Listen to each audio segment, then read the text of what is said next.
Once upon a time, there was a happy town full of happy people. Its houses grew over the countryside like hairs on a man's back. And its fields spread out like a beautiful woman's hair. The town had no borders. And neither did the fields and cattle houses that spread out from it. The people took their pitchforks in hand and worked the land, sharing the food they produced. If a woman did not have enough milk, her neighbor gave her a jug of milk. If a man did not have enough apples, his neighbor gave him a basket of apples. In this way, the people lived a simple and happy life.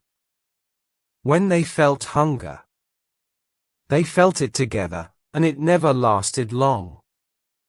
Sometimes, kings came and tried to tame the townspeople. They said, "My land is so much richer than yours. Come and work my land for 10 days a year. I will give you part of the food you make. And when bandits come from the woods, I will protect you." But the people did not listen. Why should they work for a king and only get half of the food they made? And they did not need his protection.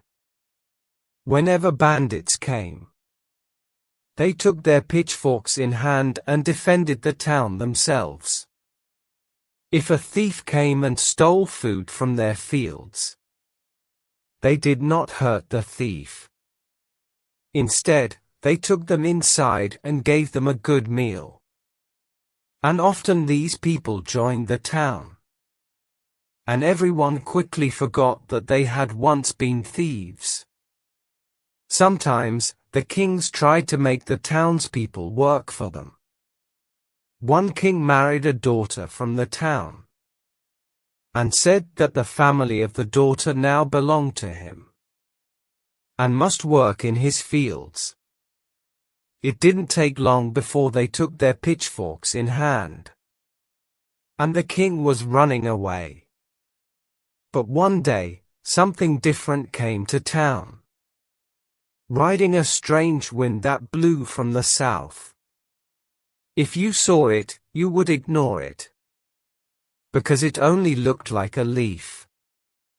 But if you came closer, before it blew away, you might see some eyes, or a mouth. It was difficult to really see it, because it moved so quickly, and it showed a slightly different shape to everyone it spoke to. When it first came to the townspeople, they ignored it. They were no strangers to magic, of course. They used magic to help their food grow, to see into the future and to help sick people recover. But this was a kind of magic they had never seen before. And it could mean nothing good, so they continued to ignore it. The leaf flew around town.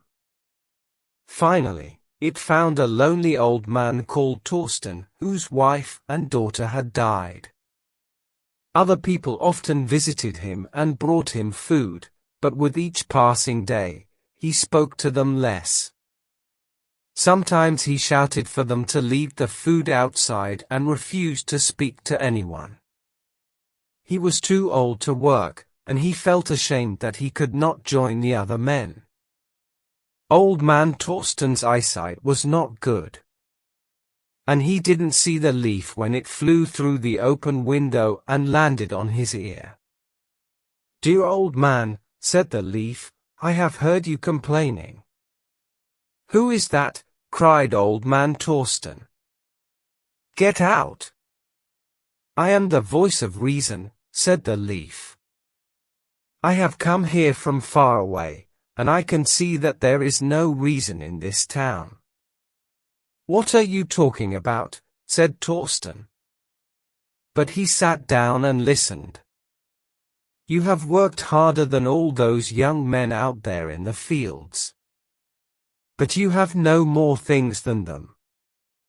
Your house is no larger than theirs, and you do not own the land outside it." The old man did not understand. "Nobody owns the land here. We all own it together. Why should I own the land outside my house if I am not strong enough to work on it?" "And why should you have to work on the land?" said the leaf angrily. "You have worked hard all your life, and they left you here by yourself. Those men bring you food as if it is a gift, when really, they should be bringing you much more." Torsten thought for a long time. He knew that when you heard voices, it was important to listen to them. He had heard a strange voice before he married his wife, and the voice had told him that she would die before him. He didn't listen then, and look what happened. "And how can I change this?" said the old man. "I am too weak to work in the fields. I am alive. Is that not enough? Oh, but changing things is simple. It goes like this." The next day, 2 young men from town came to bring old man Torsten his food. When they got there, they were very surprised. "What's this?" said one of the boys. Around the man's house, a wall of plants had grown. It was a row of hedges, but they had never seen hedges used in such a way before. It made a big square around the house, and they had to walk around the hedge to find a way in. "What magic have you used, old man?" asked one of the boys. "These hedges grew overnight." "Get out!" shouted Torsten. "You're on my property. Leave the food there and I'll get it myself." Old man Torsten came outside holding his pitchfork. And the 2 boys didn't have to be told twice. They left the food by the hedgerow and ran away. News of this event quickly spread around town. Nobody could understand what old man Torsten was doing. Several people tried to go and speak to him, but as soon as they crossed the hedgerow he ran after them with his pitchfork. So finally, people ignored him. But there was a problem. There was plenty of useful land within the hedges, and that was land that none of them could use. The man could not plant food there himself, but it seemed he did not want other people using it either. Well, as much as the people loved the old man, they couldn't allow what he was doing. So they stopped bringing him food. They knew that, one day, he would have to come out from the hedges and ask for their help. But that didn't happen. For weeks, Torsten didn't appear. People saw something strange through the hedges. Finally, a brave woman went and looked, and found out that the old man had a young woman living with him. "It's Jaquette, Dorothy's girl," she explained to the others. Dorothy was saying she kept disappearing. Apparently, Jaquette now works for that old rat. She works his fields in the day. The phrase, his fields, sounded so strange, and at night. Well, I don't know what goes on, but I saw him taking gold out and giving it to her. Some people in the town had gold, but it wasn't very much. They knew it was valuable, but they had no use for it. So they kept it hidden in their houses. Sometimes, a jeweler would come to town, and they gave gold to the jeweler to make into jewelry. "How strange," said a young man. "Has Jaquette become a jeweler? Where did she learn?" The next day, they found out what was going on. Jaquette came into town and asked to buy people's food. "I'll give you this gold," she said, and held out a piece of gold. "Jaquette," said Dorothy, grabbing her daughter's arm. "You stop this right away. I have so much work to do at home now that you've left. There's washing and cleaning and cooking. But really, if you wanted to become a farmer or a jeweler, you should have said." But Jaquette ignored her, pulling away and smiling like she knew something that her mother didn't. She looked tired and hungry, and the people would have given her food if she had just asked. So why was she offering gold? Still, they felt sorry for her, and some of them thought if they gave her gold she might return home. So they took the gold and gave her food. "So the old man was right," she said, and laughed, taking all the food with her back to the old man's house. "Something's not right about that girl," muttered Dorothy. "She was always difficult, but never like this." Over the next few months, a strong wind blew, and many leaves flew about. They landed on walls, on the ground, and sometimes they landed on people's faces. Strange voices blew about in the wind, and nobody knew where they came from. A couple, who lived on the edge of town, were the next to plant hedges around their house. They took even more land than Torsten. "We have 3 children," they said, when people asked what they were doing. "They can work all this land. We need this land. It's our property now." And so more and more people planted hedges, because they were worried they would have no land to work on. And when there wasn't enough food, instead of asking their neighbors, as they had in the past, people took out their gold pieces and used them to buy food from their neighbors. Of course, there were people in town who did not like this system. They spoke of strange voices, and said that they were acting like those stupid kings who tried to tame them. But people ignored them, because winter was coming soon and they were worried about their own food. Anyway, if someone needed it, they could always ask their neighbors for food, couldn't they?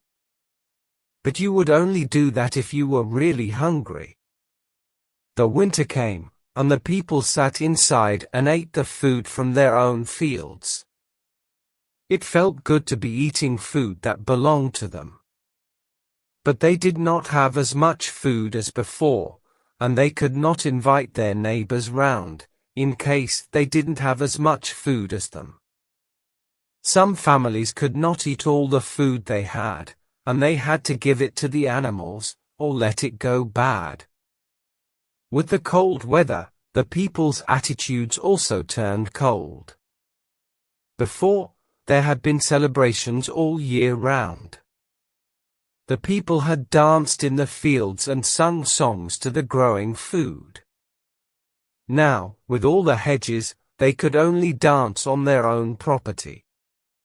On Christmas Day, the people sang inside, trapped by wooden hedges, so their neighbors didn't hear.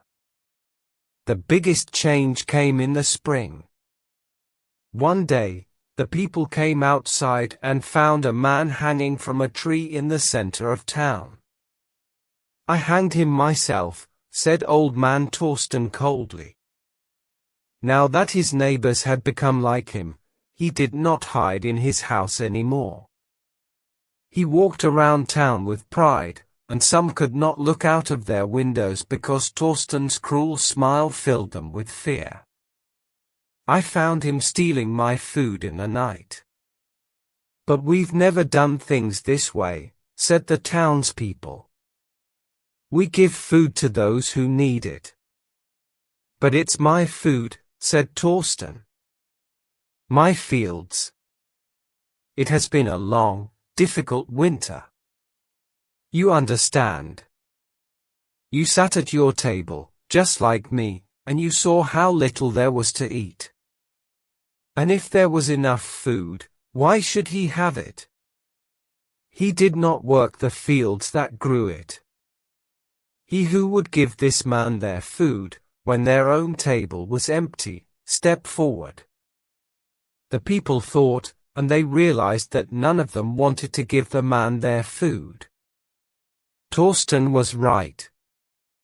This man should have planted more carefully, worked harder, made the difficult decisions that are necessary to survive. It was his own fault that he died. The next time a king came to town, it was not difficult for him to tame the townspeople. They already obeyed the words of Leaves and Hedges. Why not a king? The king not only promised to protect them from bandits and thieves, but to punish the thieves with hanging. Now, the people did not even have to get the blood on their own hands. And wasn't it fun for the children to see a hanging every now and then? All the king needed was a few days of work from each person. And so, in this way, reason left the town and progress came in. The townspeople learned the importance of planting hedges, trading with gold and obeying men with nice clothes. When the people held their pitchforks, they used them to farm, never to fight. They were proud that they could plant their own food, on their own property.